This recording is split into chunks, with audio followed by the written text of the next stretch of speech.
A significant M-class solar flare is erupting during the processing of this video. We will update fully in a few hours. Good morning, folks. Please give me the first few seconds to welcome some new life to my part of the world. I watched Mommy build, lay, and yesterday, there they were.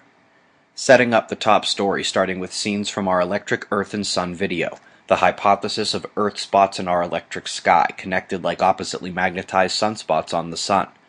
Remember, we said that to test this, we'd need our weather balloon experiment on tour in the mobile observatory setting out next month. And specifically, we wanted to see if we could detect some of the X-rays or the lower level gamma bursts from lightning. Folks, they just beat me to the punch. I can't be too mad given the confirmation of hypothesis. Folks, we're just one step closer to knowing our electric planet. Then there's this.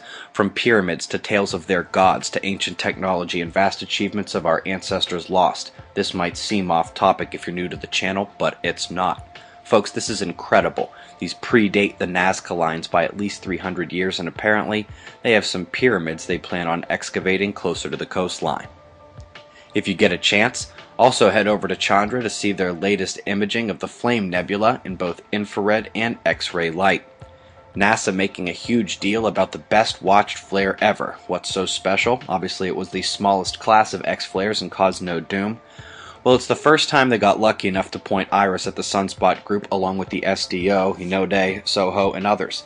Literally, they made a good IRIS programming move, and that's about it. They'll spend the time of their live show today explaining how the arcs and fields you see above the sunspots interact prior to flaring, and yet somehow their internal driving explanation still makes sense. See what I did there? Anywho, happy birthday Proba V. The ESA's vegetation sat is showing off our portfolio today. It's on the ESA's website. Next, we're jumping to the Harvard-Smithsonian Center for Astrophysics, where I've sped up their latest animation 2,000%. It's purely mainstream take on the Big Bang Theory. It doesn't exactly match some of the electric theories, and especially some of what we've recently learned about Kirchhoff's law, thanks to Dr. Robitaille. We're at the alert map to see the third volcano warning on the west coast of Central and South America. Then, shifting north to the US, where two nuclear stations had shutdowns hours apart due to similar generator issues. Top weather stories only today. Indian subcontinent under flash flood warnings as a punctuation to deadly heat waves they saw last week. Shifting next over to Australia, where one convergence line off the South Indian Ocean low is drawing the storms over this area. You can also note the tremendous temperature differential at the convergence line where equatorial air meets Antarctic. Mexico's storm, the early arrival for the tropics, dropping major rain on the coastlines now.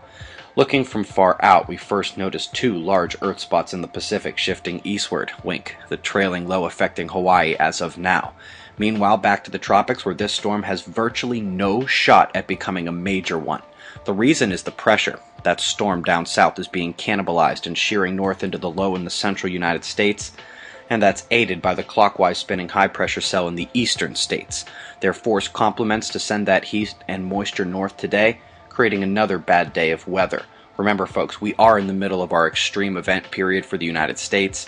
Take caution when it comes to your local conditions.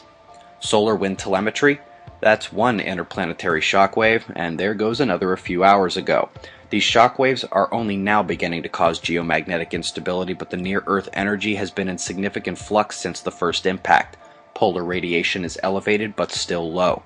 Solar flaring with another middle-of-the-road day, where the beastly sunspots stay quiet in favor of departed active regions. Let's go delta hunting anyway. Your eyes draw to the big umbra cut by light bridges there, and also where two big umbras are connected within the same orange penumbral region surrounding the spots.